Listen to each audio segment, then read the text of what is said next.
Hello दोस्तों, welcome to my YouTube channel maths origin point.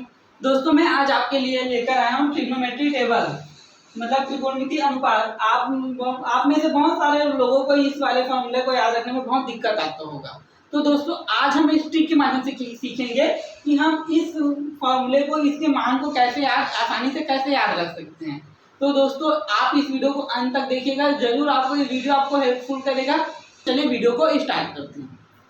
तो दोस्तों सबसे पहले आपको क्या करना है, जीरो से लेकर के 4 तक की संख्याओं को एक लिख देना है। जैसे कि 0, 1, 2, 3 और ये 4। मैंने 0 से लेकर 4 तक की संख्याओं को लिख दिया। उसके बाद आपको क्या करना है, सब में 4 का भाग देना है। तो सब में 4 का भाग दे देते हैं। सब में 4 का भाग देते हैं। अब सब में 4 का भाग देने पर हम क्या करते हैं, सभी में वर्गमूल भी ले लेते हैं। वर्गमूल। ओके दोस्तों, मैंने क्या किया, पहले 0 से लेकर 4 तक की संख्याओं को लिखा, फिर मैंने सबको 4 से भाग दिया और उसके बाद मैंने सभी में वर्गमूल ले लिया। अब उसके बाद हम देखते हैं कि जब भी अंत में अगर हमारे 0 आता है तो उसका मान 0 ही होता है ना। अब यहाँ पे आता है, यहाँ पे वर्गमूल 1/4 है तो क्या होता है, पहले वर्गमूल 1 पे जाएगा, फिर वर्गमूल 4 पे जाएगा। और वर्गमूल 1 का मान 1 ही होता है तो 1। और वर्गमूल 4 को हम अभी तो वर्गमूल 4 लिख देते हैं, ठीक है। अब उसके बाद इसको 2 एकम 2 और 2 दूनी 4। देखो 2 और 4 है तो दोनों 2 की पहाड़ से जाएगा तो मैंने काट दिया। 2 एकम 2, 2 दूनी 4। तो क्या बचेगा, वर्गमूल 1। और वर्गमूल 1 का मान तो 1 ही होता है। और नीचे क्या बचेगा, वर्गमूल 2। अब यहाँ पे देखते हैं 3 और 4 दोनों में से तो कोई कट नहीं रहा है, तो क्या हो जाएगा, वर्गमूल 3 बटे नीचे में क्या हो जाएगा, वर्गमूल 4। अब यहाँ पे देखो 4 और 4 दोनों को 4 के टेबल से जाएगा तो 4 एकम 4, 4 एकम 4। और वर्गमूल 1 का मान तो 1 ही होता है, ठीक है। अब दोस्तों यहाँ पे आपको याद रखना कुछ थोड़ा सा, उसकी वर्गमूल 4 का मान होता है 2। अगर वर्गमूल 4 का मान आपको याद रखना है 2, तो जहाँ पे वर्गमूल 4 है वहाँ पे 2 रख देते हैं तो ये 0 हो जाएगा, ये 1/2 हो जाएगा, 1/वर्गमूल 2 हो जाएगा, ये वर्गमूल 3/2 हो जाएगा और इसका मान 1 हो जाएगा। तो देखिए दोस्तों, और ये जो हमने ये वाली लाइन निकाली, ये ही फॉर्मूला, ये हमारे साइन थीटा का मान होता है। तो साइन 0 का मान 0 होता है, साइन 30 अंश का मान 1/2, साइन 45 अंश का मान 1/वर्गमूल 2, साइन 60 अंश का मान वर्गमूल 3/2 और साइन 90 अंश का मान 1 होता है। तो इस तरह से आप एक साइन थीटा का मान निकाल सकते हैं।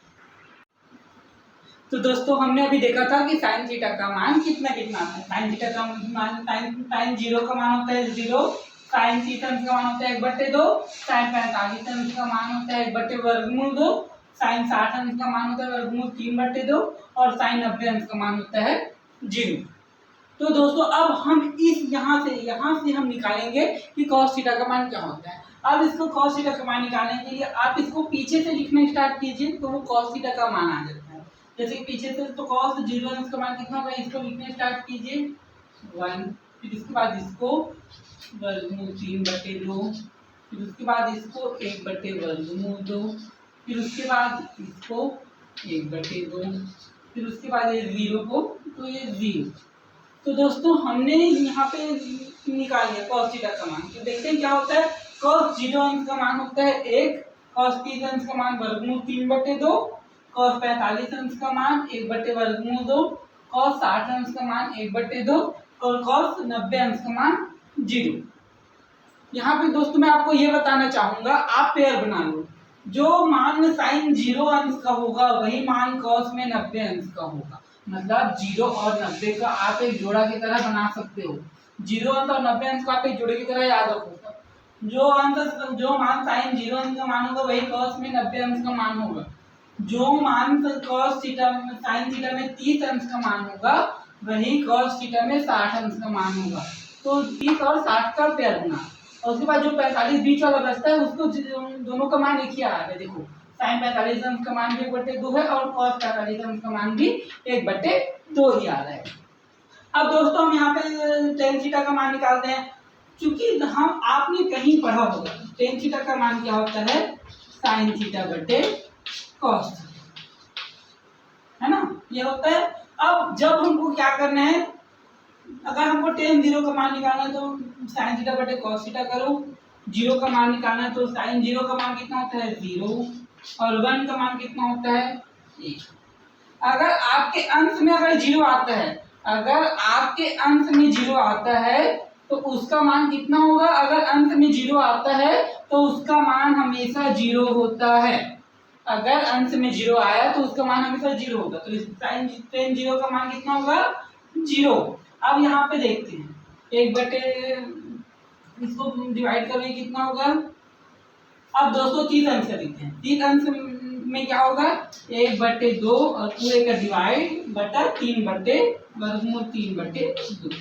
अब दोस्तों इसको कैसे हल करेंगे ना? तो इसमें क्या करेंगे, जो सब ऊपर और नीचे वाला रहेगा, जो सबसे ऊपर और जो सबसे नीचे रहता है उसको गुना करते हैं। तो 1 गुना 2, 1 गुना 2 बटे, फिर उसके बाद जो यहाँ बीच में रहता है उसको गुना करते हैं। तो ये क्या हो जाएगा? 2 वर्गमूल 3। ठीक है, जो क्या किया मैंने, जो सबसे ऊपर और जो सबसे नीचे था उसको मैंने अंश में गुना किया और जो बीच में था उसको मैंने हर में गुना किया। ये फॉर्मूला की तरह आप याद रख सकते हो। अब उसके बाद 2 और 2 कटेगा तो क्या बचेगा? 1/वर्गमूल 3। तो इसका मान कितना आ जाएगा? 1/वर्गमूल 3। अब दोस्तों यहाँ पे देखते हैं 45 अंश का मान कितना होगा? 1/वर्गमूल 2 पूरे का बट्टा 1/वर्गमूल 2। ये दोनों को मैंने भाग दे दिया, वर्गमूल 2। तो कितना होगा? सबसे ऊपर और नीचे, सबसे ऊपर और सबसे नीचे वाले को गुना कर, तो 1 गुना वर्गमूल 2 और उसके बाद इसको गुना करो 1 गुना बीच वाले वर्गमूल 2। तो वर्गमूल 2 कटेगा और तो कितना बचेगा? 1। तो कितना है इसका मान? 1। अब उसके बाद हम ये 60 अंश वाले में आते हैं। कितना है यहाँ पे? वर्गमूल 3/2, फिर पूरे का बट्टा 1/2। तो इसमें क्या होगा? सबसे ऊपर और सबसे नीचे वाले को गुना कर, तो वर्गमूल 3 गुना 2 हो जाएगा। वर्गमूल 3 गुना 2 बटे 2 गुना 1, बीच वाले को गुना करेंगे तो 2 गुना 1। अब ये देखो 2 और 2 ऊपर और नीचे तो कट जाएगा, तो इसका मान कितना आएगा? वर्गमूल 3 यहाँ। तो यहाँ पे क्या आ जाएगा? वर्गमूल 3 आ जाएगा। अब इसको गुना करते हैं 1/0। अब दोस्तों यहाँ पे आपको ध्यान देने वाली बात है, जब भी आपके हर में जीरो आता है तो उसका मान अनंत होता है, इनफाइनाइट होती है। जब भी आपके हर में जीरो आता है तो उसका मान अनंत होगा। मैंने भी क्या बताया था? जब भी अंश में जीरो आता है, अंश में जब भी जीरो आएगा तो उसका मान जीरो होता है। जब अंश में जीरो आएगा तो उसका मान जीरो होगा, जब हर में जीरो आता है तो उसका मान अनंत होगा। तो यहाँ पे क्या आ जाएगा? अनंत आ जाएगा। तो देखिए हमने tan थीटा का मान भी निकाल लिया। क्या निकाले? tan 0 का मान 0 होता है, tan 30 अंश का मान 1/वर्गमूल 3 होता है, tan 45 अंश का मान 1 होता है और tan 60 अंश का मान वर्गमूल 3 और tan 90 अंश का मान इनफाइनाइट अनंत होता है। दोस्तों अब हम आगे बढ़ते हैं अपने नेक्स्ट थ्योरम cos थीटा की तरफ। cos थीटा में फिर आपको क्या करना है? इसको tan थीटा का मान जो है उसको पीछे से लिखते हुए आना है। जैसा हमने cos के लिए किया था तो पीछे से लिखते हुए आओ तो क्या हो जाएगा? अनंत। उसके बाद वर्गमूल 3, उसके बाद 1, उसके बाद 1/वर्गमूल 3, उसके बाद 0। cos का निकालना है। अगर हमको cos का निकालना है तो साइन को पीछे की तरफ से लिखते हुए आएंगे। अगर हमको cos थीटा का निकालना है तो tan को ऐसे पीछे की तरफ से लिखते हुए आना है। अब आते हैं cosec थीटा। cosec थीटा आपने पढ़ा होगा, sin थीटा बराबर क्या होता है? 1/cosec। मतलब sin थीटा का उल्टा अगर cosec थीटा का निकालना है हमको तो sin थीटा का उल्टा होगा, है ना? तो उल्टा 0 का उल्टा क्या होगा? 1/0। अब 0 1/0 होगा, 0 का उल्टा क्या होगा? 1/cos 0 हो जाएगा। तो 1/0 का, और जब भी मैंने बताया था जब भी हर में 0 आता है तो उसका मान क्या हो जाएगा? ठीक है, जब भी हर में 0 आता है तो उसका मान क्या हो जाता है? अनंत हो जाता है। इसका मान क्या होगा? देखिए 1/2 है, इसका उल्टा क्या हो जाएगा? 2/1। 2/1 मतलब 2, है ना? और वैसे ही 1/वर्गमूल है तो इसका उल्टा क्या हो जाएगा? वर्गमूल 2। और वर्गमूल 3/2 तो इसका उल्टा क्या हो जाएगा? 2/वर्गमूल 3। और 1 का उल्टा तो 1 ही होगा। 1/1 मतलब 1 ही होता है। तो ये हमारा किसका आ जाएगा, cos थीटा का मान। अब अगर आपको sec थीटा का मान निकालना है तो cos थीटा को आप क्या करोगे, पीछे से लिखोगे। जैसे कि 1 है तो ये 1, उसके बाद 2/√3 वर्गमूल 2 और उसके बाद 2, फिर उसके बाद अनंत। ये आपका किसका मान आ जाएगा, sec थीटा। तो दोस्तों हमने अभी मैंने आपको बताया कि sine cos tan cosec sec cot इस थीटा को कैसे निकालते हैं। अब इसको याद रखने का एक तरीका देखिए। जैसे मैंने बताया था कि क्या होता है, साइन 0 का मान और कॉस 90 का मान दोनों एक ही होता है।